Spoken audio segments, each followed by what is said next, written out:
Hello friends, आज की इस वीडियो में आप सभी का स्वागत है। आज हम करने वाले हैं क्लास 9th के लिए साइंस, जिसमें हम कर रहे थे आपका यह है चौथा चैप्टर परमाणु की संरचना के बारे में हम पढ़ रहे थे। ठीक है, इसमें हम देखे थे इसके पिछले वीडियो में न्यूट्रॉन की खोज के बारे में पढ़े थे।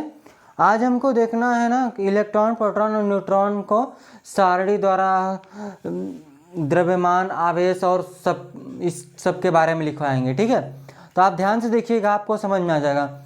कुछ ऐसा नहीं है, बस थोड़ा सा याद करने वाला टॉपिक्स है जो आप याद कर सकते हैं, या फिर एक दो बार वीडियो देखेंगे तो खुद ही अपने आप याद हो जाएगा। ठीक है, एक ही बार में सबको ऐसा तो है नहीं कि सभी याद हो जाए, थोड़ा बहुत तो ऊपर से जाएगा। तो एक बार और देख लीजिएगा, क्या दिक्कत है। ठीक है, अगर एक बार में समझ में आ जाता है, हम समझाते हैं तो बहुत अच्छी बात है, नहीं समझ आता है तब दिक्कत है, फिर से देखिए। ठीक है, या फिर आप कमेंट कीजिए अगर आपको नहीं समझ आता है तो, या फिर आपको कोई भी क्वेश्चन करना है तो जाइए चैनल पे, वहाँ पर आपको व्हाट्सएप ग्रुप का लिंक मिलेगा, फिर उसके बाद आप वहाँ मैसेज कर सकते हैं। ठीक है, चलिएगा। चैप्टर का नाम तो हम बता दिए, परमाणु की संरचना है, जिसमें हमको आज का जो टॉपिक है उसको देख लीजिएगा आप। जिसमें हम देखेंगे प्रमुख मूल कणों के अभिलक्षण। जैसे कि मूल कण क्या होंगे आपके, मूल कण में हम क्या पढ़े थे? मूल कण फर्स्ट है इलेक्ट्रॉन,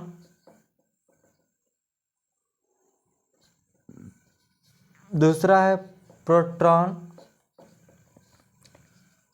तीसरा है न्यूट्रॉन।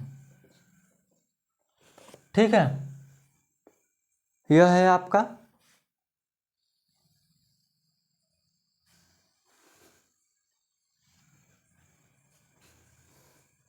प्रतीक, लिखते हैं। किससे दर्शाया जाता है इसको? इलेक्ट्रॉन को लिखते हैं E या फिर -1 E के पावर 0।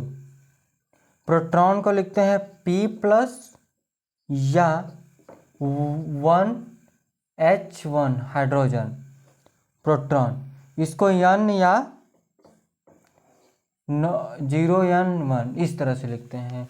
न्यूट्रॉन को, ये तो प्रतीक हो गया न्यूट्रॉन। इन सभी का आवेश देखिए, इस पे कितने आवेश होते हैं? आवेश इसमें देखिए पॉजिटिव होता है। क्या होता है? पॉजिटिव। इलेक्ट्रॉन पर होता है नेगेटिव। नेगेटिव कितना होता है? 1.6 10 के पावर -19 कूलाम।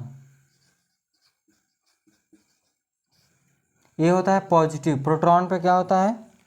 धनावेशित,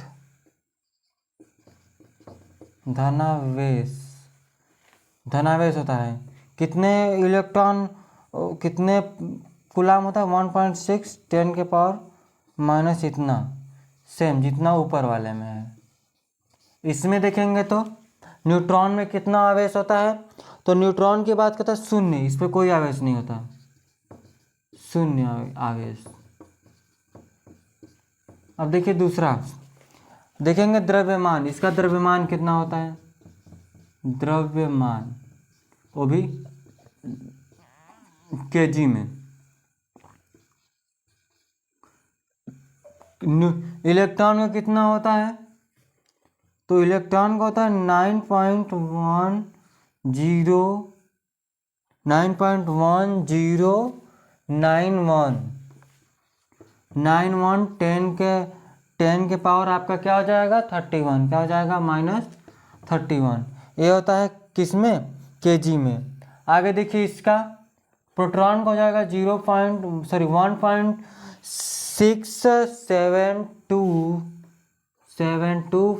10 के पावर कितना होगा? आप अगर पढ़े होंगे तो होगा 10 के पावर -27। और न्यूट्रॉन की बात करेंगे तो न्यूट्रॉन का जो द्रव्यमान होता है वो इसके सिमिलर सा होता है थोड़ा बहुत।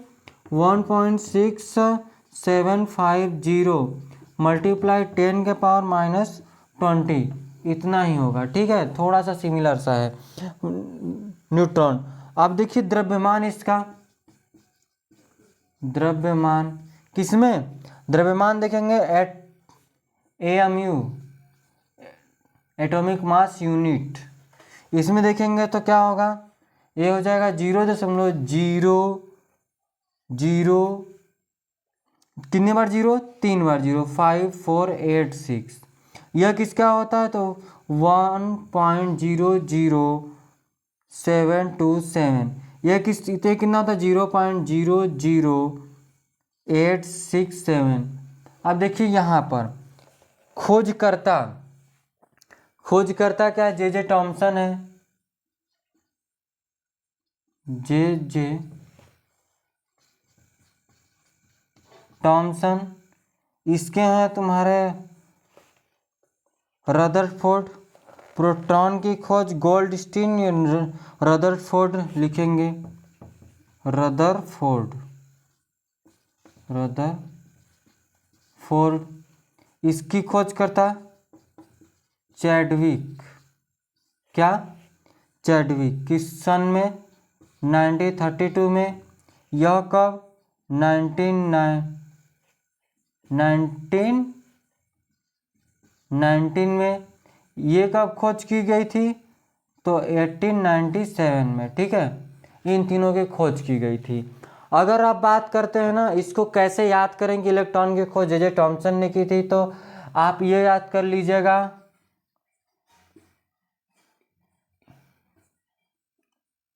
ईट पर नच। ई से हो जाएगा इलेक्ट्रॉन,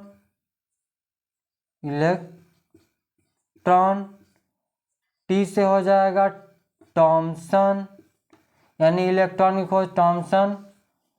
और प से क्या हो जाएगा प्रोटॉन, और आर से क्या हो जाएगा रदरफोर्ड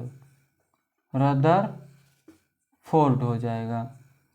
और एन से न्यूट्रॉन। हम आपसे बोले थे ना कि ये सब हम लिखवाएंगे। और च से चैडविक, क्या चैडविक। आप इस तरह से इसको याद कर लीजिएगा, ईट पर नच। तो आपसे कहीं भी पेपर में पूछेगा तो आप इसको लिख लीजिएगा, ठीक है। ये नहीं लिखना ईट पर नच, आप से पूछेगा कि इलेक्ट्रॉन की खोज करता, तो आप याद करेंगे कि ईट, तो ई से इलेक्ट्रॉन था, टी से टॉमसन। उसी तरह प से प्रोटॉन और आर से रदरफोर्ड। उसी लिए नाच से नौ से न्यूट्रॉन और च से चैडविक। ये बिल्कुल आसान ट्रिक है, आप इसको याद कर लीजिएगा, ठीक है। वैसा कोई भी टफ नहीं है, हमने जो बताया सब आसान भाषा में बताया। हम अगले टॉपिक को और चलेंगे, जिसका नाम है विभिन्न कक्षाओं के लिए इलेक्ट्रॉन कैसे वितरित होते हैं। हम बात करेंगे विभिन्न कक्षाओं में कैसे इलेक्ट्रॉन वितरित होते हैं, उनके बारे में देखेंगे, ठीक है। तो पहले क्या कीजिए, इसको फटाक से उतार लीजिए या फिर इसका स्क्रीन शॉट लीजिए। हम इसको इस सभी को इरेज करेंगे, ठीक है। और ये आपको याद होना चाहिए, ये याद होगा तो आप भूल भी जाएंगे ना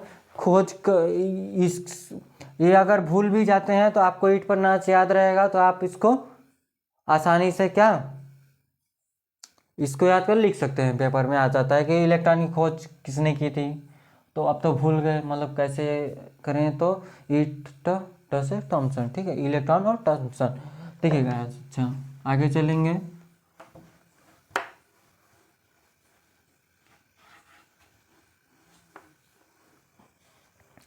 टॉपिक देखिएगा, डालिए हेडिंग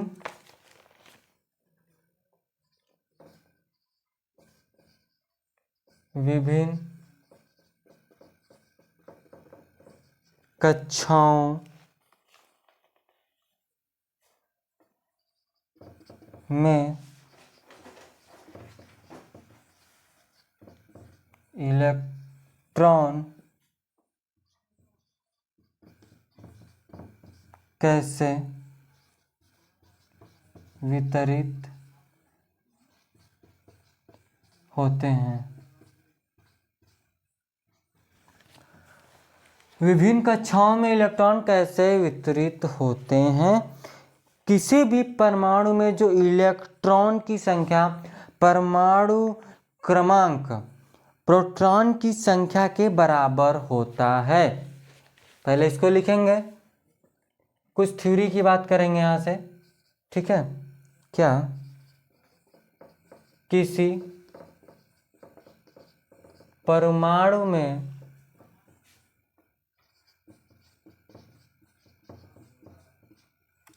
इलेक्ट्रॉन की संख्या परमाणु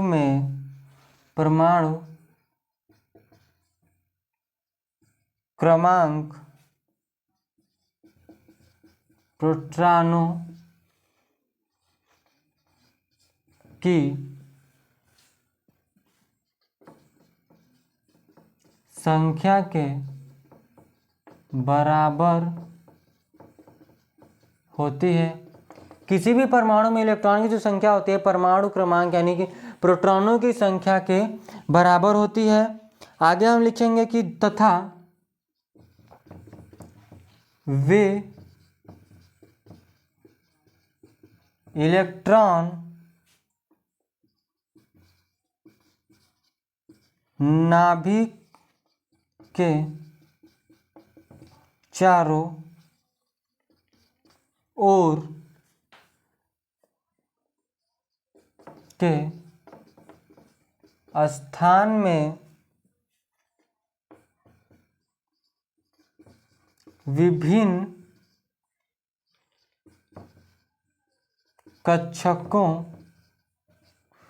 कक्षकों में वितरित रहते हैं। ठीक है, किसी परमाणु में इलेक्ट्रॉन की संख्या परमाणु क्रमांक प्रोटॉनों की संख्या के बराबर होती है तथा इलेक्ट्रॉन नाभिक के चारों ओर के स्थान में विभिन्न कक्षाओं में वितरित होते हैं। कौन? इलेक्ट्रॉन। हम इलेक्ट्रॉन की ही तो बात कर रहे हैं यहाँ से, ठीक है। तो परमाणु जो है, परमाणु में इलेक्ट्रॉनों की ऊर्जा के अनुसार एक या एक से अधिक कक्षाएं मिलकर एक उपकोष बनाते हैं। देखिएगा, आगे लिखेंगे, पहले थ्योरी पूरा क्लियर कर लेते हैं, फिर उसके बाद हम इसको भरेंगे, ठीक है। बात करेंगे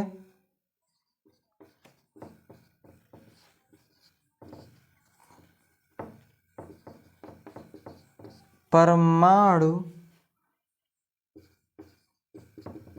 में इलेक्ट्रॉनों की ऊर्जा के अनुसार एक या एक से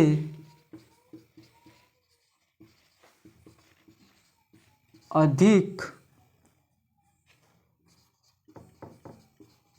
कक्षक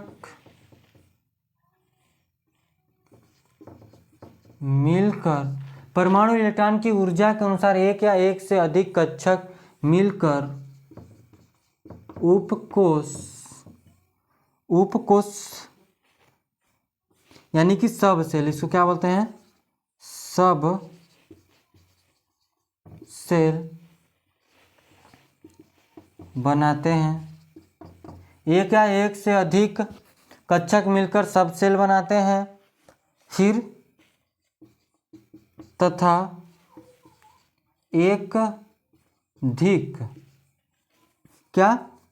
एकाधिक उपकोषों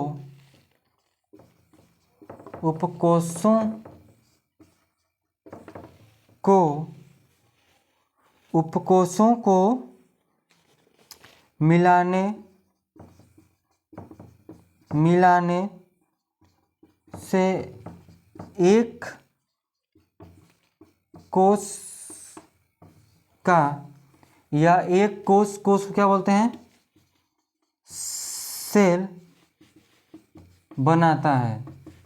ध्यान से सुनिएगा, क्या लिखा गया है कि कैसे परमाणु में इलेक्ट्रॉन की ऊर्जा के अनुसार एक या एक से अधिक कक्षक मिलकर उपकोष बनाते हैं तथा एकाधिक उपकोष को मिलाने से एक या एक से अधिक उपकोष को मिलाने पर एक कोष बनता है। यानी कि एक सब सेल और एक या एक से अधिक सब सेल मिलाकर क्या बनता है, सेल बनता है। ठीक है, तो उन्हीं सेलों में क्या भरे जाते हैं, आपके इलेक्ट्रॉन भरे जाते हैं, इलेक्ट्रॉन। ठीक है, आगे बात करेंगे हम। लिखिएगा आवर्त सारणी में तत्वों की स्थिति के आधार पर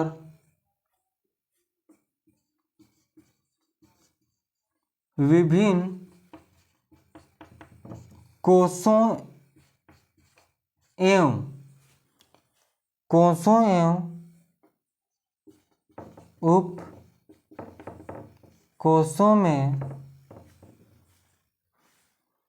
उपकोषों में इलेक्ट्रॉनों की पूर्ति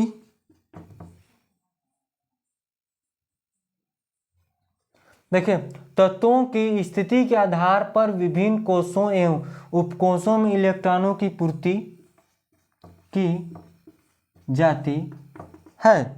इसके बारे में किसने सन 1912 में बोर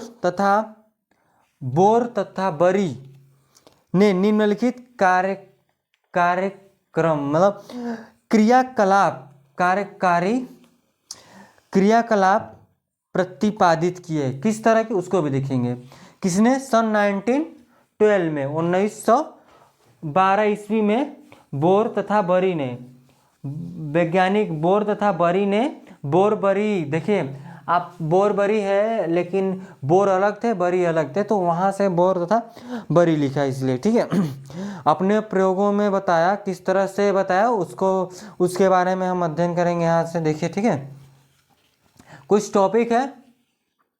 ठीक है, इस समझ में आ गया ना, इसका क्या मतलब है, सब सेल मिलाकर सेल बनते हैं और इलेक्ट्रॉनों की ऊर्जा के अनुसार एक या एक से अधिक कक्षक मिलकर उपकोष बना रहे थे, उपकोष मिलकर कोष बनाएंगे। ठीक है, फिर उसके बाद आवर्त सारणी में तत्वों की स्थिति के आधार पर विभिन्न कोषों एवं उपकोषों में इलेक्ट्रॉनों की पूर्ति की जाती है। इसका अध्ययन किसने किया था, बोर-बरी ने किया था। ठीक है, किसने किया, बोर-बरी, अपने प्रयोगों में बताया। किस तरह से बताया, तो स्टेप वाइज स्टेप यहाँ से हम इसको करेंगे, देखिएगा कैसे करते हैं। ठीक है,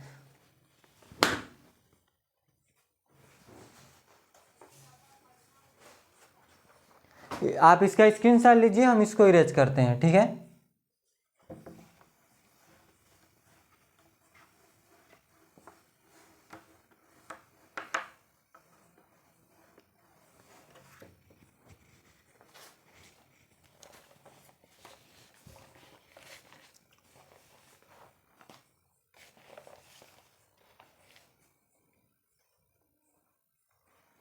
देखिए बोर तथा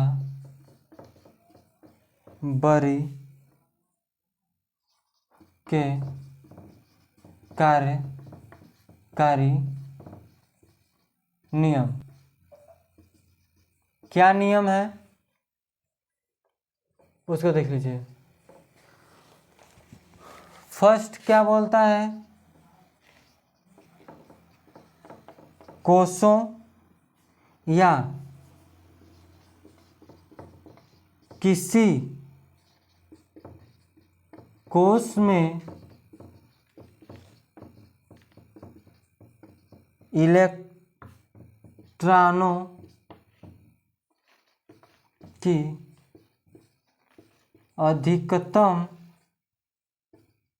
इलेक्ट्रॉनों की अधिकतम संख्या 2n⁻² हो सकती है। क्या बताया उसने, बोल रहे हैं कि किसी कोश में इलेक्ट्रॉनों की अधिकतम संख्या 2n⁻2 हो सकती है, उससे अधिक नहीं, जबकि n उक्त उपकोश है, उक्त कोश की क्वांटम संख्या है। उक्त कोश की क्वांटम संख्या है कौन? यन का है एक उक्त कोश की क्वांटम संख्या है। इसके अनुसार के आई एम और एन कोशों में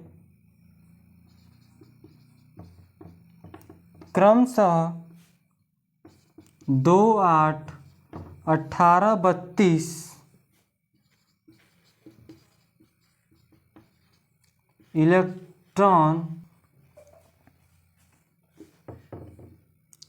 इलेक्ट्रॉन अधिक से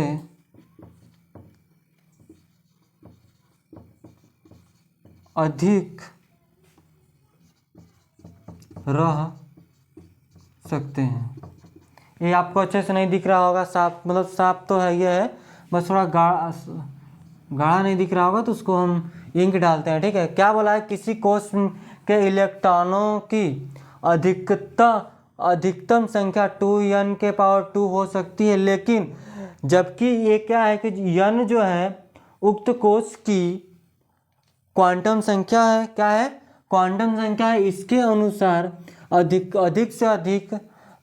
इसके अनुसार KIMN कोशों में क्रमशः 2, 8, 18 और 32 इलेक्ट्रॉन अधिक से अधिक रह सकते हैं। ठीक है, तो आपको समझ में आया होगा। इसको फटाक से उतारिए। ठीक है, उतारिए इसको, हम आगे भी लिखेंगे ना, अभी बहुत सारे हैं इसमें लिखने के लिए।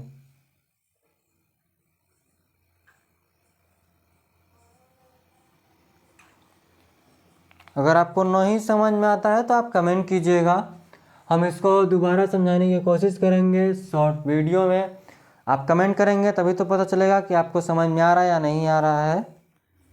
ठीक है,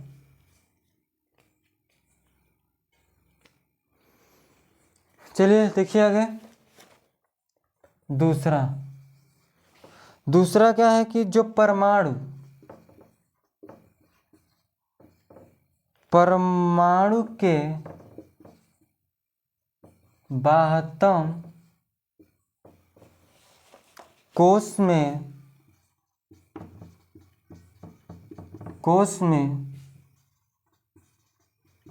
अधिकतम या अधिक से अधिक 8 इलेक्ट्रॉन तथा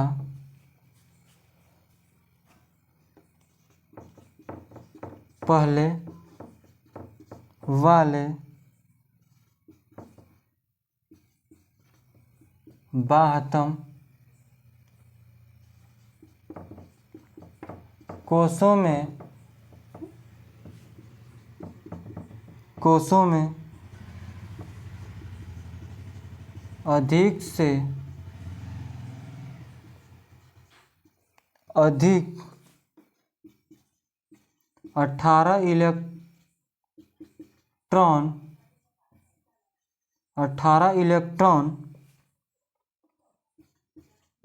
रह सकते हैं। पहले वाले बाह्यतम कोश में अधिक से अधिक 18 इलेक्ट्रॉन रह सकते हैं। फिर उसके बाद तीसरा पॉइंट क्या है कि बाह्यतम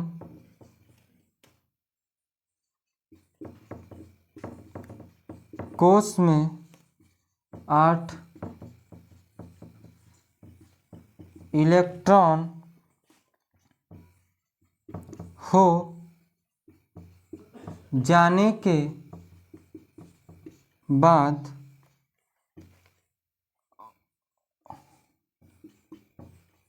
अगला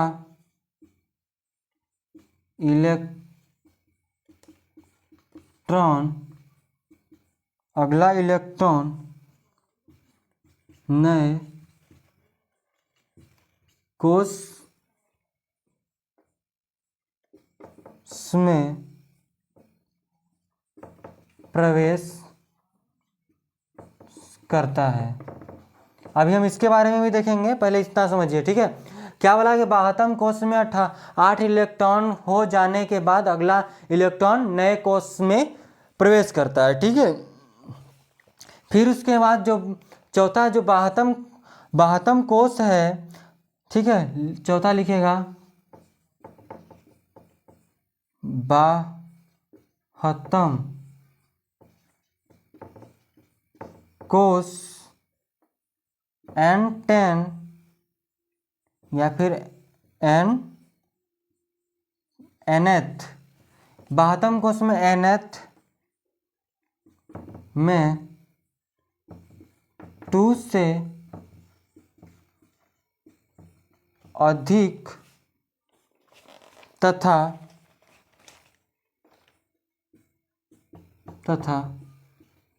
उसके पहले वाले कोश n-1th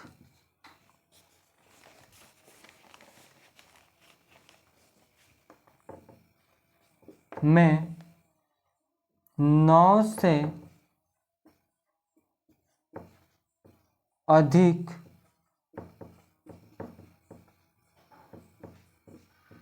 इलेक्ट्रॉन तब तक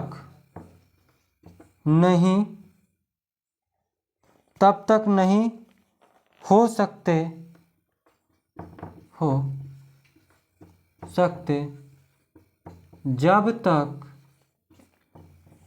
जब तक कि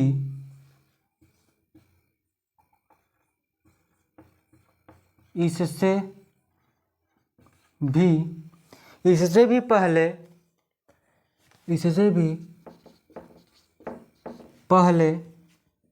पहले वाले कोश n-2 में नियम 1 तथा 2 के अनुसार इलेक्ट्रॉन पूरे न हो जाएं।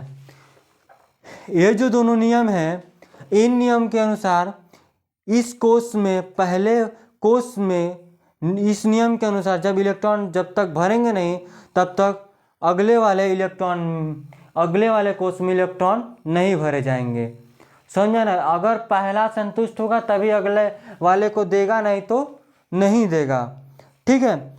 अगर हम उपस्थित नियम में उपकोषों की संख्या देखें तो SPDF में इलेक्ट्रॉन की संख्या के बोर में यह ज्ञात होता है।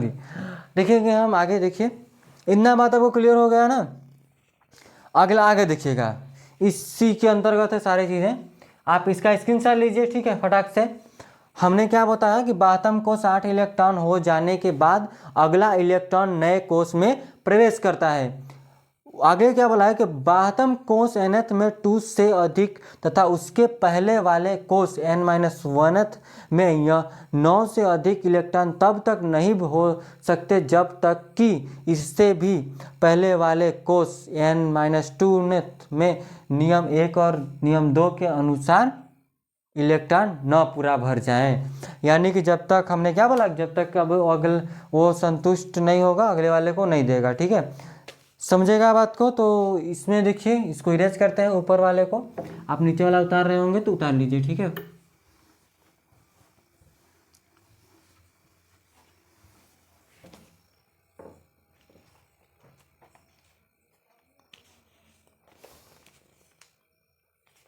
देखिए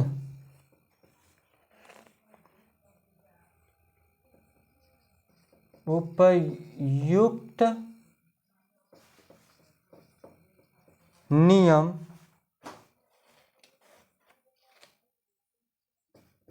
से उपकोषों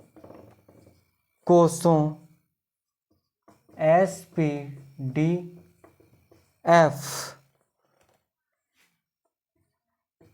में इलेक्ट्रॉनों की संख्या के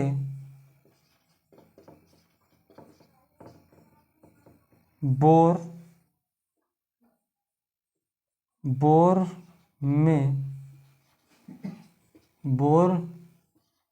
ने यह ज्ञात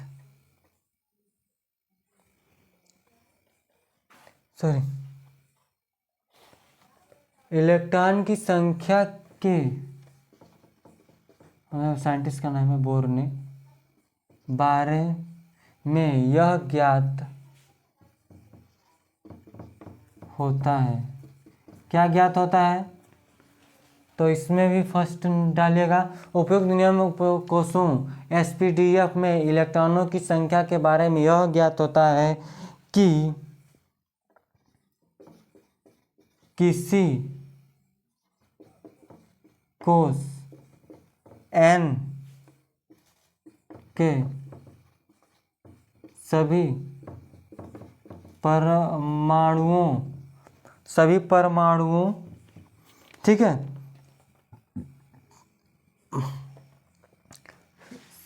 सभी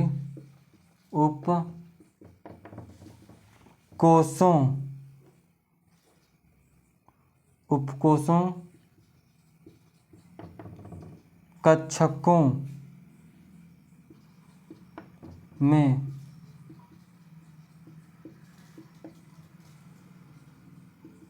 इलेक्ट्रॉनों की संपूर्ण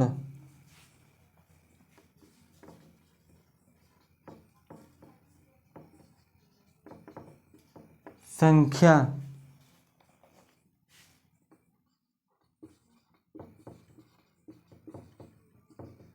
अधिकतम 2n⁻² तक हो सकता है। किसी कोष N के सभी उपकोषों कक्षकों में इलेक्ट्रॉन की संपूर्ण संख्या अधिकतम 2n⁻² तक हो सकती है। क्या? ठीक है, अगला लिखिएगा। तो इसमें लिखेंगे 72 कोष में केवल 72 कोष में 72 कोष में केवल S यानी कि 2 इलेक्ट्रॉन तथा P यानी कि 6 इलेक्ट्रॉन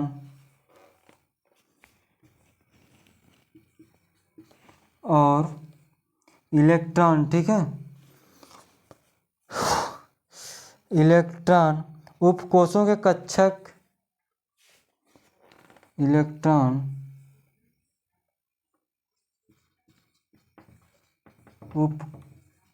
उपकोषों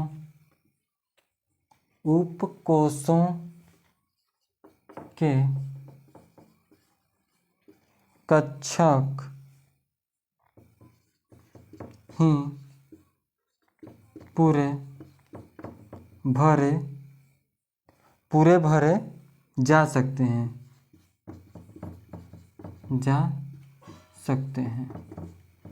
ठीक है। 72 कोष केवल S यानी 2 इलेक्ट्रॉन तथा पी यानी 6 इलेक्ट्रॉन उपकोष के कक्षक ही भरे जा सकते हैं।